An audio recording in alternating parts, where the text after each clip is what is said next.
Omelette అయితే వేసుకుంటానండి నేను. Double omelette,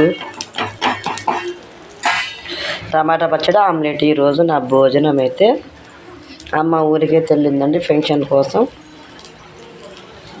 omelette 2 గుడ్లు వేస్తే మన చపాతీ పేలం అంత అయితే వస్తుందండి. కాయందుకు వస్తే సూపర్గా వచ్చు, కానీ ఇంతవరకు అయితే చేసిన.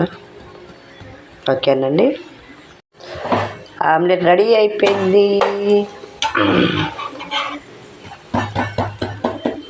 వీడియో నచ్చితే లైక్, షేర్, ప్లీజ్ సబ్స్క్రైబ్ అండి. ఎగ్ ఆమ్లెట్ రెడీ అండి. అన్నం అయితే తినేస్తాయి.